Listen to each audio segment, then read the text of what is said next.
personal views and opinions expressed by our podcast guests are their own and are not legal advice or official statements by their organizations.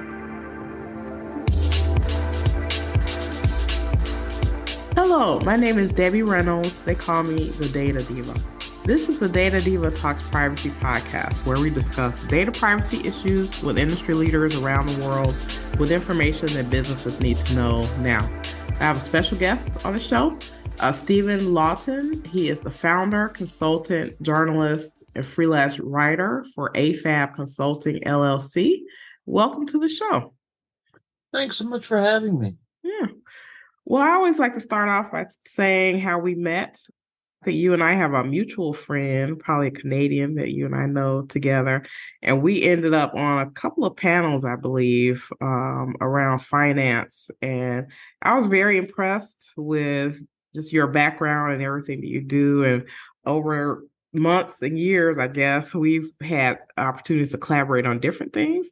You're a journalist, so you also do articles for Dark Reading, and you've called me up a couple of times to ask me some questions about privacy. Actually, a really funny thing is that I use Haro, help a reporter out, and I saw, just by happenstance, I was just glancing through the listings, and I saw something that I thought was really interesting, and I didn't know that you were the writer. I said, I can help you on this. He's like, oh my God, I was trying to reach you anyway. So it just worked out, serendipity, I suppose. We were trying to find each other.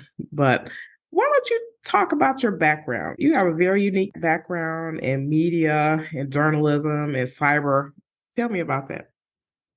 Well, thanks so much for having me on the podcast. I really enjoy our conversations. And I started off as a newspaper reporter in Los Angeles back in the 70s. So I was a city-side police beat reporter covering the Hillside Strangler and all kinds of fun stories back in the early 70s. And then I started writing about technology in the late 70s. And I've been a technology journalist since then. I've been the chief editor of several publications, including Microtimes Magazine in California, Digital News and Review. Most recently, I was the editorial director for the content lab at SC Media. Spent 6 years there on staff, and about 5 years before that, contributing articles on data security, cybersecurity. But I've also been on the vendor side. I was the senior director of strategic marketing at Acronis, a backup disaster recovery business continuity firm in the early 2000s. So I've been around this industry for a very long time. I think the first webcast you and I did together was on privacy laws in Canada. That's right. And we've also, I think, done one other one on cyber insurance. I've been covering the cyber insurance market for a couple of years. Full disclosure, I do have a client in that industry, Global Cyber Risk Advisors. I'm one of their consultants, and we help organizations that have either lost their cyber insurance or can't qualify it to rehabilitate their security so they can once again go and obtain a policy. So I both on the journalistic side, as you mentioned, Dark Reading, I occasionally will write for Insider.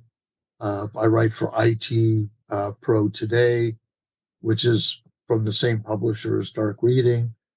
And as I say, I've been writing professionally about technology for 40 some odd years now. Yeah, you recommended me actually for an Insider webinar, Business Insider, that I did, which is great. I did. That was wonderful. Thank you so much for that opportunity. I want to talk a little bit about, it's interesting, your trajectory in terms of media and getting into technology. So you've pretty much seen it all. What is surprising you now about technology and cyber? Well, one of the things that that you and I have both looked at for many, many years is how AI is moving into the security area. There's some real issues with AI. It has to be trained. It has to be uh, taught what is and is not an issue. Um, it needs to be like any other human analyst that will look at things. It needs to eliminate the bias. So there, if you train AI to have a bias against a certain type of person, a certain language, a certain way of presenting an opinion to the AI, you can actually damage the entire AI program to return back false positives, or for that matter, false negatives. Uh, the AI is great, or at least it will be at some point. It has a lot of promise. Uh, it's doing a pretty good job right now of being able to identify potential threats as they come into uh, a network. So you have some very, very good MDR programs that at the top of the funnel, they can identify a potential threat and then process it out, do manage to keep it out of the network until a human analyst looks at it and determines whether or not it's real. The problem, of course, is that a company will do a lot of development. They might have groups that are testing uh, software or malware to make sure that their own systems can identify it. And if the AI, and this would actually work for an MSSP or any other human group that's doing analysis, third party analysis of a company, if they're not informed that these tests are going on, they can actually affect the test by saying, hey, this is malware, or this is a problem. Let's get it off the network before it does any damage, even though it's an absolutely valid application of the malware or of the new code that's being tested. So it's great to be able to jump in and be able to identify a potential threat early. But on the other hand, you don't want to damage the test. Case in point, I've been testing some software here in my home. And unfortunately, one of my security applications identified the software, immediately uh, canceled the test. And I didn't realize that I was getting back false results because my anti malware software, which I had forgotten to turn off before I did the test on that machine, identified it as a threat. So yeah. I fell victim to my own my own advice. So, right. If you're doing something that in that system seems like an anomaly, you're just, you're testing. Like I used to have that issue if you're moving lots of files, they think it's something, someone's trying to steal something. It's like, no, I'm just trying to do my job. So being able to try to find ways, maybe AI can help with that. Maybe they know, Stephen does these types of things, so don't bother him and don't think it's something weird that's happening. At some point, if I had identified, well, in this case, it wasn't AI, it was simply security software.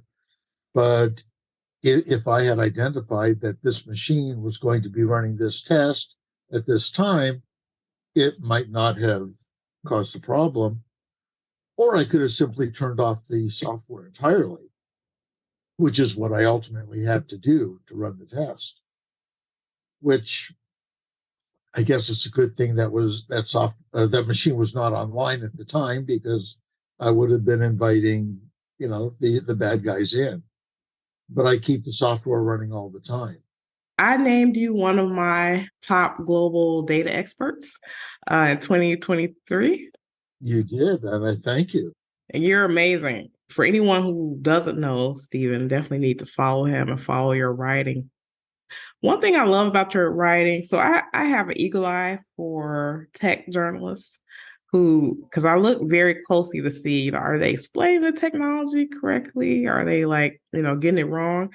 And you always get it right and you're very detailed in your reporting. So I really appreciate that. Thank you. What bothers you in media that you see with some tech reporting that happens? I can tell you what bothers me. Well, I've been writing about tech for a long time. I've got a lot of friends that write about tech. Uh, and a lot of the people that I've known and worked with for many years started out as journalists before they became technicians. Some started out as attorneys before they started writing about legal tech.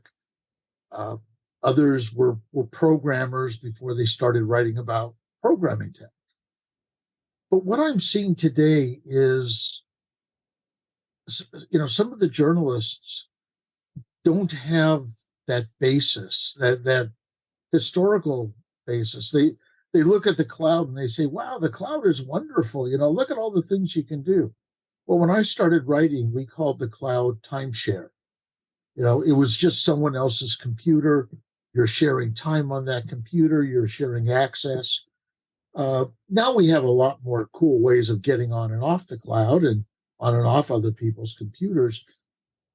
But many of today's writers don't have that historical reference to understand where we were, what we're doing now, and what is it that we've missed? What have we forgotten? Because when you're dealing with other people's computers, your data is on somebody else's system. You don't have access to that.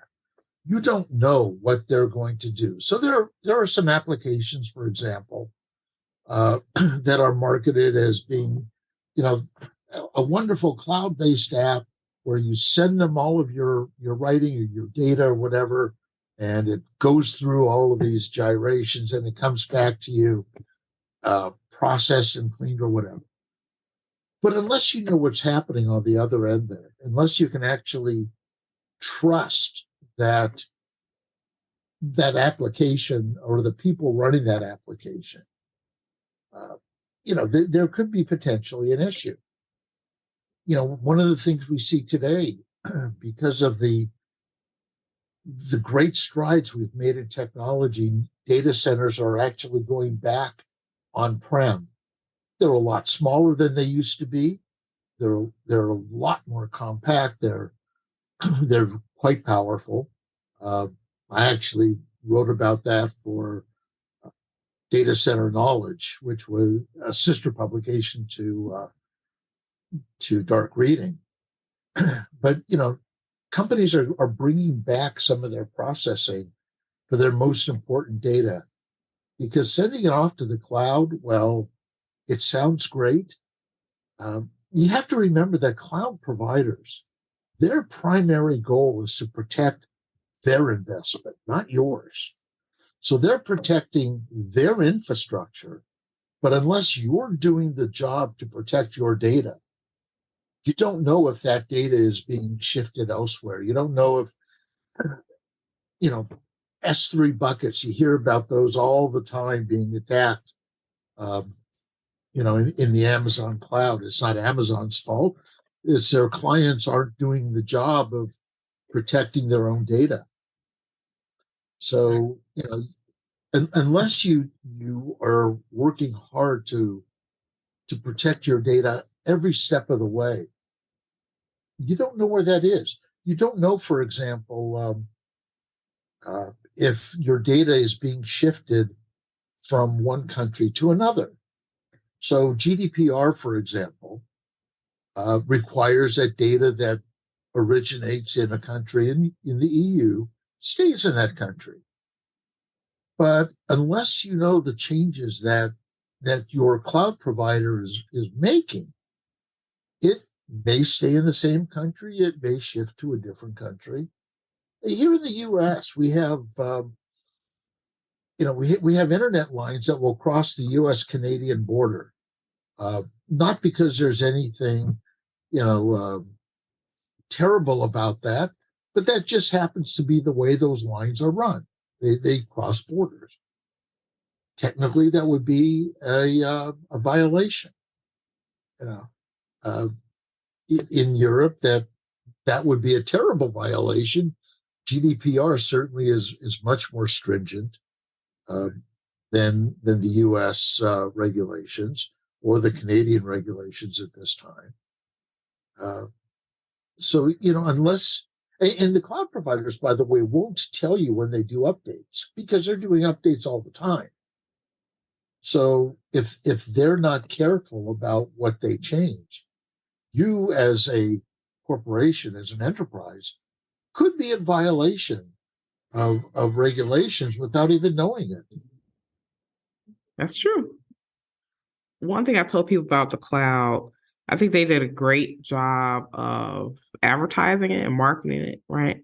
Cloud sounds so innocent and fluffy and nice that you just throw everything in the cloud. And it's not that it's bad, but I feel like people brought their bad habits into the cloud and thought it did magical things that it didn't do. Like I told people, like, okay, I'm put this thing into the cloud, and they're thinking, okay, well, this company is gonna back this up for me. So if I make a mistake and delete it, they'll restore it for me. Like, no. Unless you pay for that, no, they're not going to do that. So people just thought that was just the way things were. Again, it's just because the data doesn't reside on-prem for you, it doesn't mean you're not responsible for it.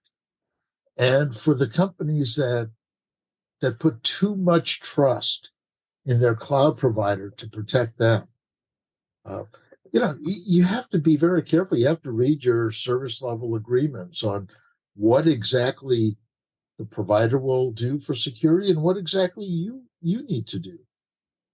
But always assume that you need to do everything. That's right. Because it's a bad habit to get into, to just assume that your provider will protect you, because that's not their business model. No. Right. I think people misunderstand that. Tell me, you touched on it a bit. But tell me a little bit. Let's talk a little bit about what's happening with AI. So, first of all, AI has been around for a while.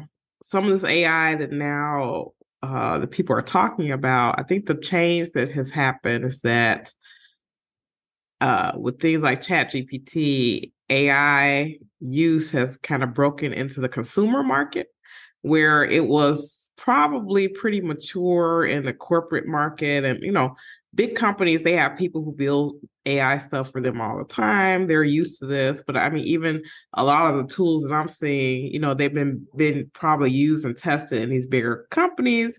And now they're doing like a more business to consumer type of offering. I think is an important moment in technology where these tools that we have probably been accustomed to using in corporate settings are breaking into the consumer market, and people are going crazy about it. But let me know your thoughts. Sure. Well, first of all, there's AI is sort of a nebulous term. When we talk about AI, most of the time we're talking about machine learning, which is just one component of AI. There are others, but really the main one we talk about is machine learning. And as I mentioned, it's how you train your machine. That's really important here. So what we're seeing with these new applications, I as a matter of fact just got my official invite to join Google Bard a couple of days ago. So I can test that along with ChatGPT. But it is a nascent technology. We don't yet know how it will be used in the consumer market. I saw on Twitter, I guess it was maybe 2 weeks ago, somebody did a video saying, I'm using ChatGPT to do all of my tests for my university. It was somebody who was in Europe, and I'm thinking, great, you're cheating. This is not what this application is for. If you want to actually succeed in what you're going to do eventually, you need to understand it using an application to write your papers, which may or may not be accurate, by the way, uh, is dishonest, and at some point you're going to pay the price. But it's like any other tool. You get better at it as you use it. The tool itself will improve over time. But right now, consumer machine learning tools are very, very basic. I did a story on AI, I guess it was 6 months or so ago. And I was asking some of the corporations that promote that they have AI tools. And I said, well, how much of that tool is really AI, is really machine learning, and how much of this is marketing fluff? And to be honest, some of these companies were saying, well, we do have some very basic machine learning, but full-blown AI, no. We aspire to that. We hope to have that someday. But right now we're at the very basic parts of it. And when you're talking about network security, when you're talking about privacy, you need more than just the very basics. You really need to have a very mature set of security tools. You need a very mature plan. Your analysts need to know what they're doing. Yes, you can use AI for some parts of it. As I said, MDR is a good example of where AI is indeed making entree into the cybersecurity market. But it's a start. We're probably a good 5 to 10 years away from having AI-based tools that are fully dependable. And I'll probably make a lot of AI software companies very mad at me for saying that. But the truth is that we're just not there yet. We're getting there. We're making progress. We can expect to see various XDR tools to improve over the years. We can expect to see better tools in monitoring third-party risk management, where it will be able to not only look at whatever is coming in, but ultimately backtrack to the secondary, the tertiary parties that we're producing, and to make sure that vulnerabilities are not coming forward. That'll be great, but we're not there yet. That's true. I told someone recently, we're in the like it sucks to be you part of human development, where we're guinea pigs for what's happening here in AI. And I think we just have to be, know what we're dealing with and know what we can do. Well, take a look at the cyber insurance market for a moment. You've got some companies out there, some carriers who are using AI to analyze the submissions that are coming in from potential customers to determine if this customer is going to be a good risk or not. That's an early use of it, and it'll get a lot better. Personally, I think of cyber insurance as basically the ultimate in compliance management, because if you lie to your cyber insurance broker or carrier, it will come back and bite you. There was a case last year where a company claimed that it had 2FA, and travelers gave them a binder. That was in April of last year. In May, the company got hit with a cyber attack through its 2FA. Yes, it had it. If it was an AI analysis, it would have looked at it and said, yep, it's there. But the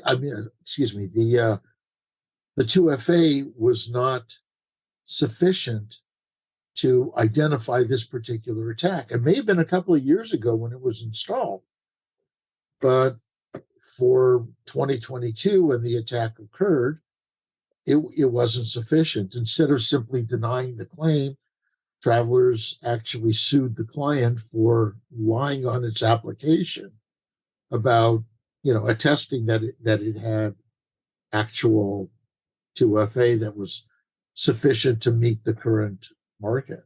Wow. That's a new one. I hadn't heard that. I hadn't heard that one. Wow. That's one of the reasons self-attestation in cyber insurance is falling out of the they still accept it, but it's no longer accepted the way it used to be. It's much stronger to have a third party of some sort to go in, analyze your network, and say, yes, you really do meet these check boxes. We've tested, we've established that all of these are up to snuff, and that will be a much stronger application when you go to your insurance provider, whether it's a broker or a carrier. Whether the AI would have found it, I don't know. I can't speak for the applications that the carriers that use it now, and a couple use it exclusively to analyze applications.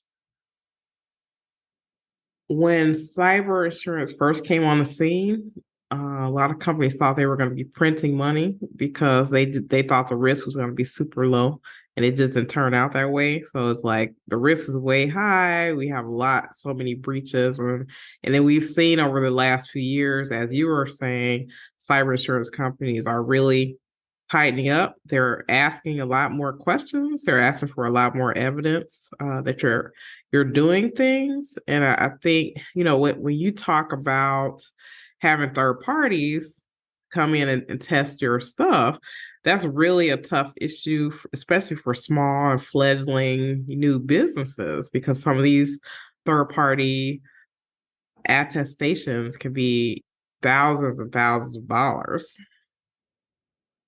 Potentially, it could be a lot more than just thousands of dollars.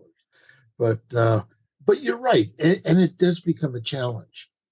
And at that point, you have to try to find somebody that will do a sliding scale. Obviously, you would not expect an SMB to pay the same as a Fortune 500 company. But let's take a look at this for a moment.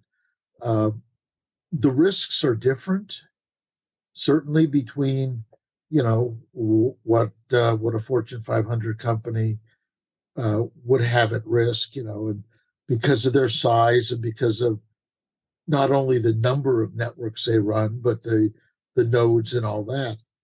But you might have an SMB, for example, look at Wall Street, hedge funds or private equity funds. They're moving tremendous amounts of money through the economy, through trading. But many of those companies are fewer than 25 people. So it's definitely an SMB, but it's also a huge target for attackers because of how much money is going through. You would expect the financial services industry, even an SMB there, to invest more into its security than, say, a small manufacturing firm or a small services firm.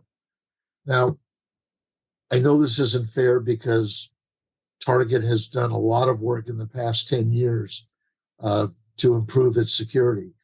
But the famous 2013 Target breach went through an SMB HVAC vendor. And it hit the Target network, and for whatever reason, Target didn't identify it immediately, and it was a big problem. That SMB was acting as a third party to Target. So Target had actually several different approaches that it could have used to identify vulnerabilities coming onto its network. Not only would it do the basic analysis of data crossing its lines, but you would not want to keep, for example, your data from your data that would be managed by an IT network on the same physical network as data from an OT network, the operational technology network. That was one of the problems. OT networks use much less secure infrastructure devices. The routers that manage OT do not have to meet the same levels as an IT network. So when you're managing the data flow across your network, you need to make sure that, number one, you have good network hygiene to be able to look at the data, identify if there's a problem. You need to be able to look at the data that comes out of your SIM or whatever other data analysis you're doing, and actually be able to identify when there's a problem. Make sure that if you're running AI to analyze the data, that you have a human analyst go back over the final results to be able to do those fine tunings to determine, yes, this is a problem, no, it's not a problem, uh, and be able to judge where to put your resources. And also make sure you don't do silly things like have your IT and OT running over the same physical network if you're not using the most secure IT devices on that network to protect it. As for whether or not an SMB should be looking at things like third-party risk or if an SMB should be looking at vulnerabilities, of course it should. But you wouldn't expect it to pay the same price. It's still going to be potentially a victim of ransomware because the bad guys will go after whatever data they can get about the next fish up in line. You have the SMB feeding into other data networks, so obviously they will look for credentials. You want to do the best job you can for a small company to protect its vital data. But no, you're not going to be able to charge them the same rates. It wouldn't make sense. And what they would end up doing is saying, no, we don't want to do this. The kind of cyber insurance that they buy may well be different from the cyber insurance that a larger company buys or the largest companies. So, you have to be able to scale each part of the security environment, if you will, to the size of the company. Yeah, I've seen so right. Third party risk is a problem, is a challenge because third parties are now being asked to do things that they weren't asked to do in the past. Seen people, some companies be what's the word? Not really understanding the scale for a small business. So it's like, they're asking for things that only like these million and billion-dollar companies can do. And it's like, that's not realistic. Well, you go to the board of a multinational Fortune 500, the board members don't understand what third party risk is. You talk to the general counsel or the GRC, the chief GRC officer. They can barely deal with their primary business partners. You start talking about secondary, tertiary, go on down the line, and you may as well be talking a different language to them. They don't get it.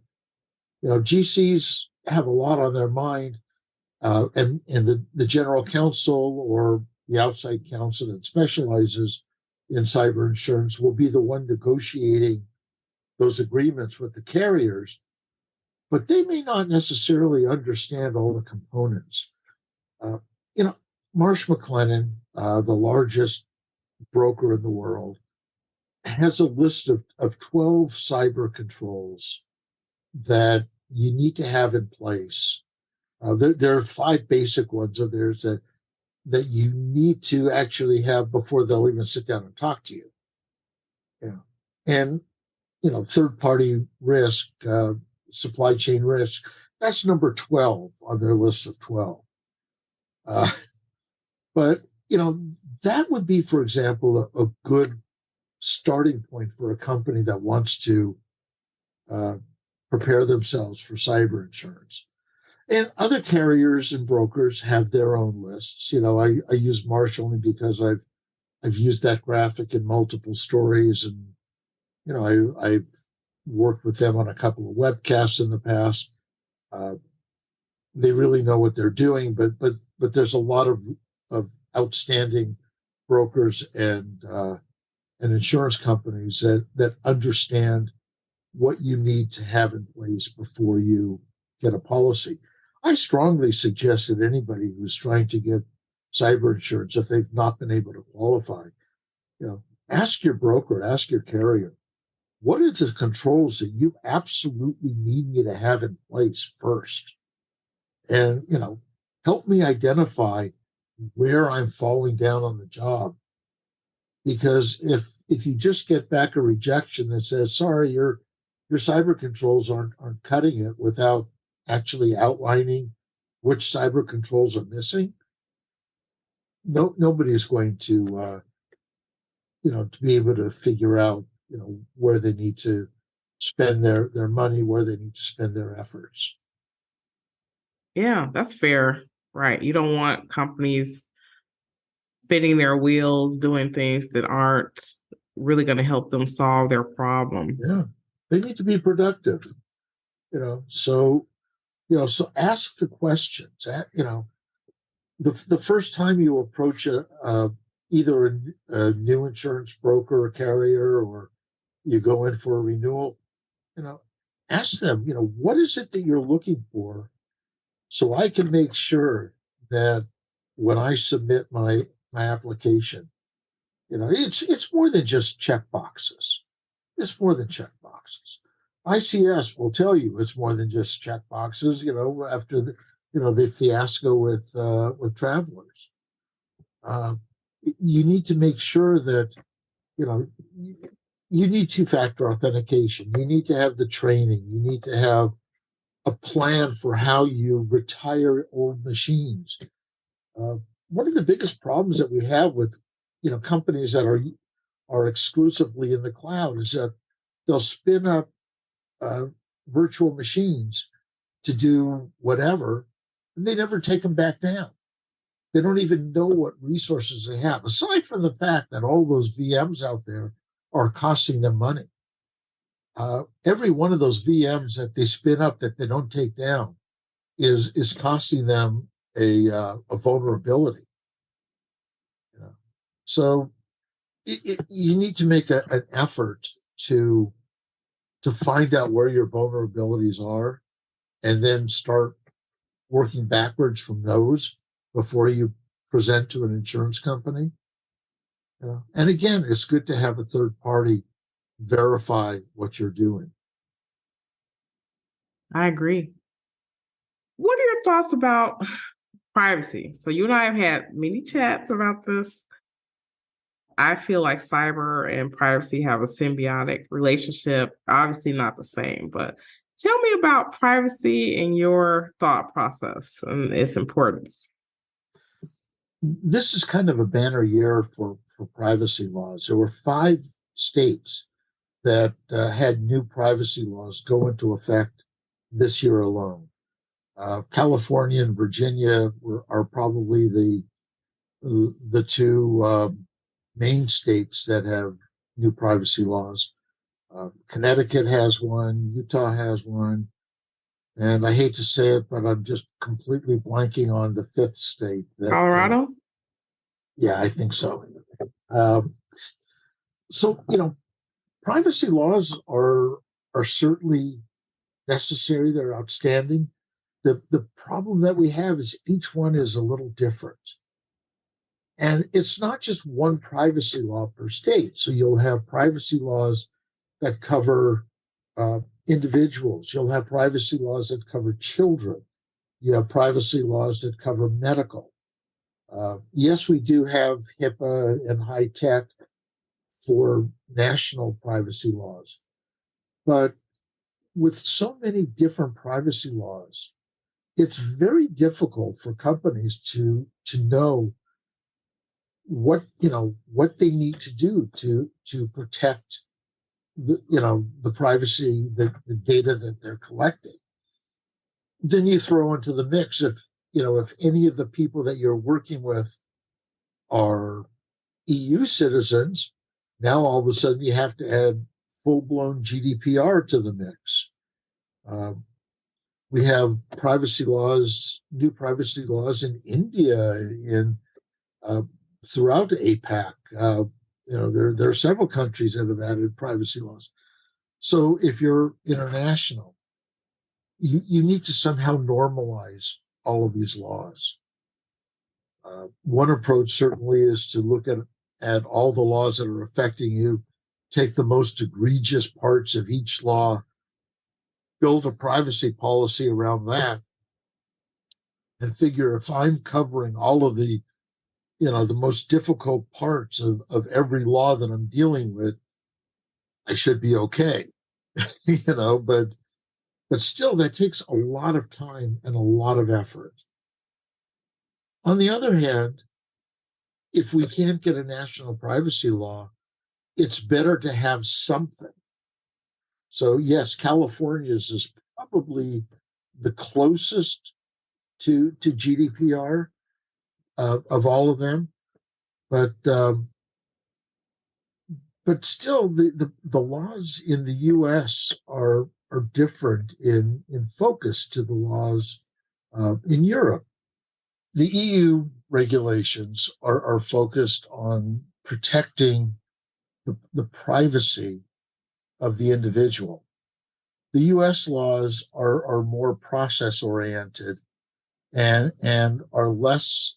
They still focus on protecting the individual data, but they're not looking at the data the same way the EU laws do. The EU laws are totally focused on protecting the individual, and basically the GDPR comes from what the Europeans suffered during World War II of people turning in family and making claims about other people. And so those laws are more focused on protecting the individual's privacy.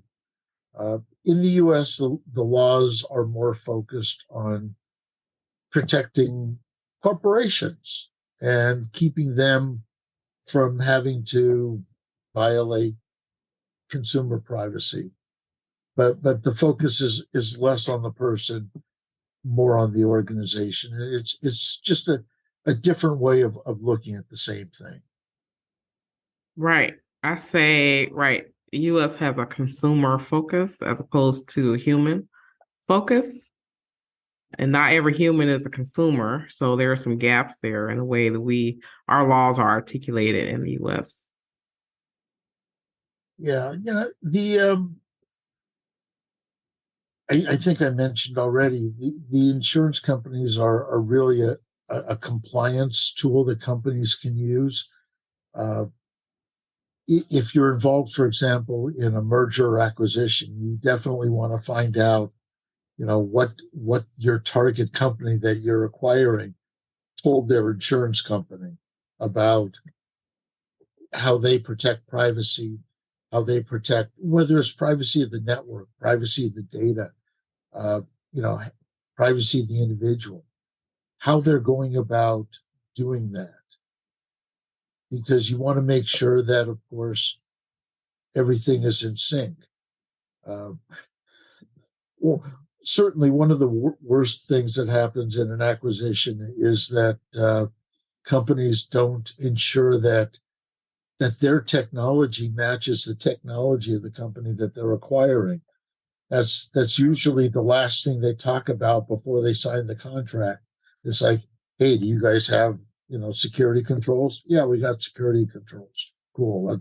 Let's sign it. They spend a lot of time looking at other processes at the business and how the business parts will mesh. They don't look at how well the security, the physical security, the data security, the application security. They don't look at how those will mesh, and you end up with situations where companies will have application. One company might have a large Apple base for their creative teams, and the other side might have Windows based, and they malware comes in, and one application will say, "Oh, that's not my responsibility because that doesn't match the machines that I'm working with. I'll leave it for some other software." And the other software says, "Well, it's not my responsibility," and you get literally you'll have malware enter networks because the software isn't talking to each other after a merger. It can become quite ugly. And that's one of the reasons, actually, why you do see uh, attackers go after uh, companies that are involved in an M&A, because they become more vulnerable than they were before. Right. Yeah. I think there was it the Marriott? Marriott had a data breach because Yes, they had they acquired another hotel group, and they had a breach, so they inherited the breach, and then it was they like this do. huge Yes. fallout because of that. So that's a good example of that. You know, and that becomes, again, a real challenge of making sure that cybersecurity becomes a board level responsibility as opposed to an IT responsibility. Because unless the board looks at cybersecurity as something just as important as operations, then we're going to have issues. We've had some laws passed where boards are now becoming more responsible uh, for understanding and implementing cyber. But until some boards start, getting very large fines, or perhaps somebody actually goes to jail for not spending the time and effort to protect the uh, the company, uh, the privacy issues, the people that are ultimately being hurt by a data breach.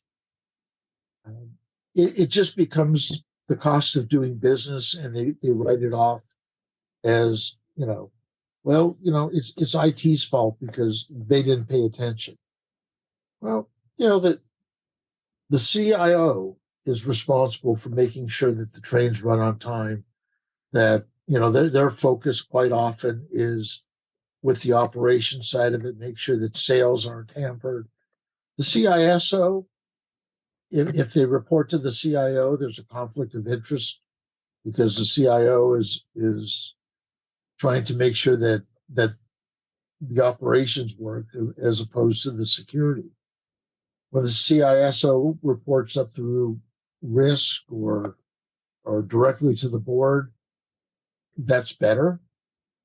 But again, until the board actually internalizes that cybersecurity is just as important as sales and operations, I think we're going to continue to see short shrift being spent on cyber cyber issues. Yeah, I agree.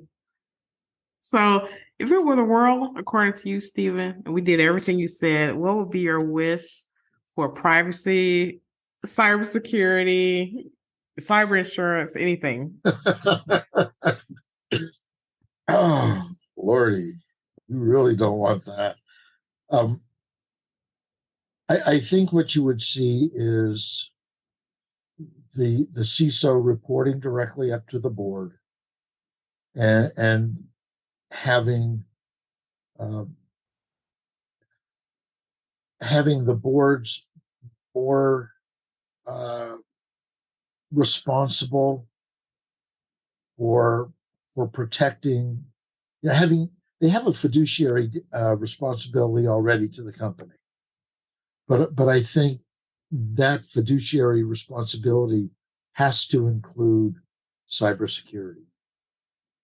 I think it would help to see less self-attestation and more uh, verification. Uh, I think that there's going to be a challenge there because some companies can't necessarily afford to hire third parties, as you mentioned earlier, and quite often cybersecurity analysis is just a point in time. It's one of the challenges, one of the problems we have with the PCI standard.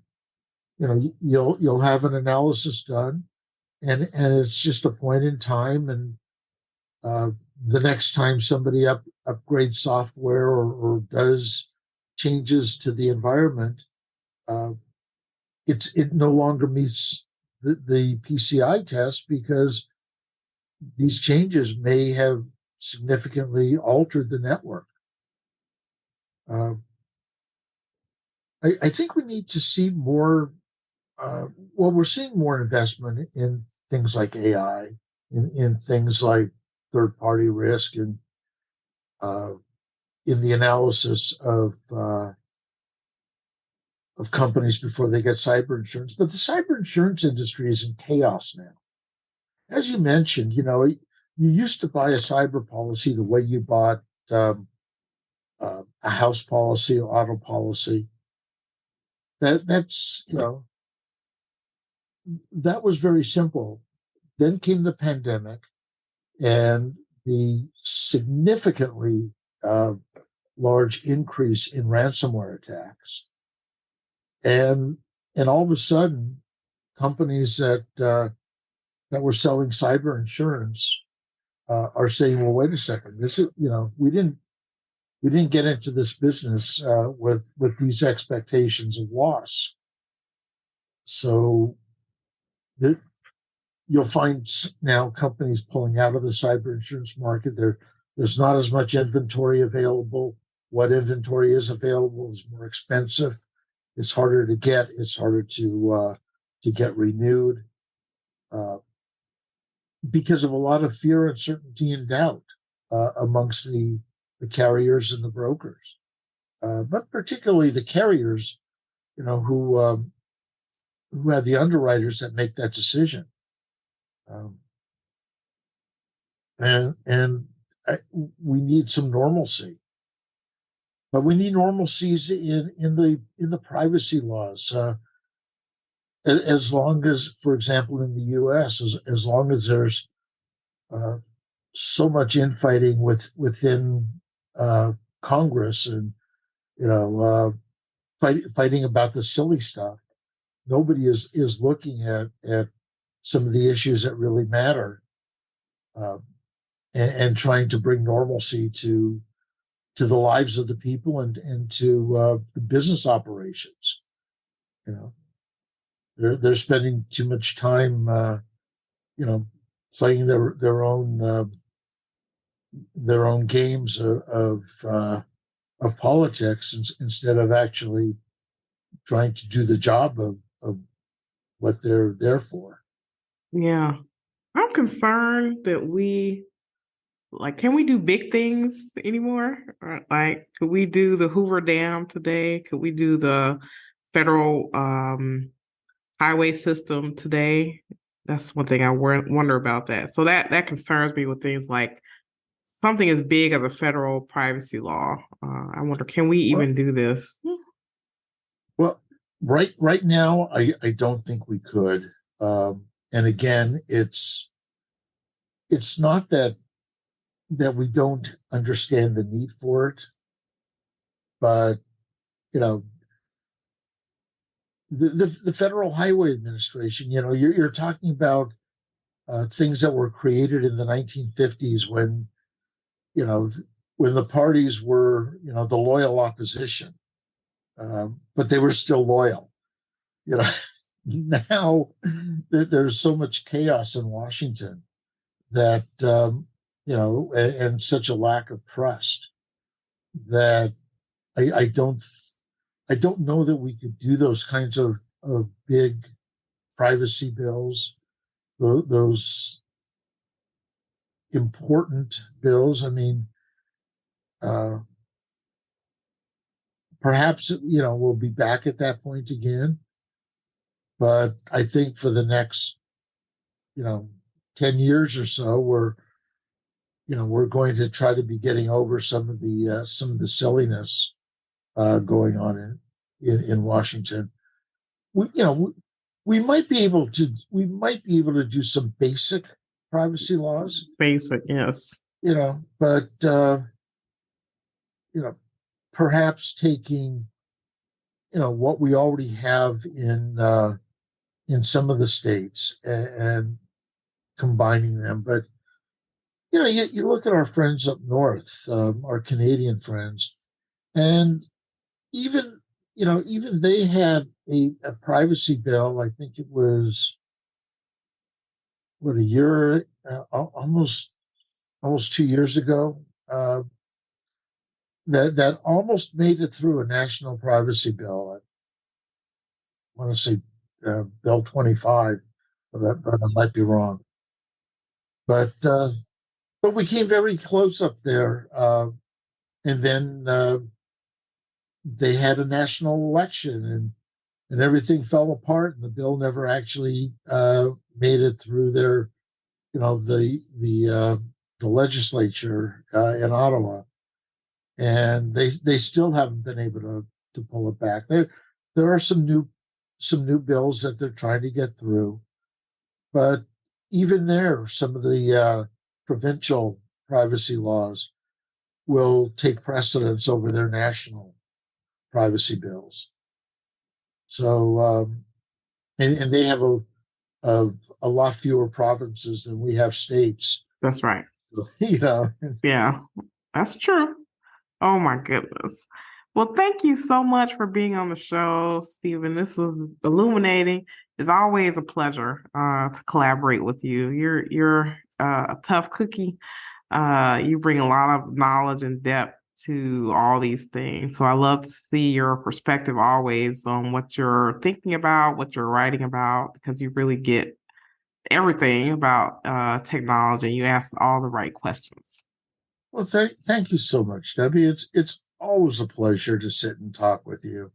Um, you're so knowledgeable about privacy. I feel like a little first year student when I'm talking to you because you know so much about this, and it can be intimidating at times. Oh my But goodness. but I just love discussing this topic. And I invite folks to reach out to me if they you could find me on LinkedIn. My my email is very simple. It's my initials, sl@afab.com. Always talking to folks, and especially I do a lot of vendor neutral stories. So I like to talk to folks that are not necessarily pushing a product, but an idea. That's You right. know, how can we present what's going on in the world of privacy, with new ideas that maybe people have an idea of how things should be, and there's a better way, a different way of looking at it. I'm always open to hearing about that. Yeah, that's amazing. Definitely reach out, find Stephen on LinkedIn look at his, he always posts his articles. They're always illuminating, definitely. But thank you so much. And we'll definitely talk soon. We always end up running into each other. Oh, you bet. You bet. Thank you so much again for having me on. It's always a pleasure. All right. Talk to you soon. Bye-bye. Bye.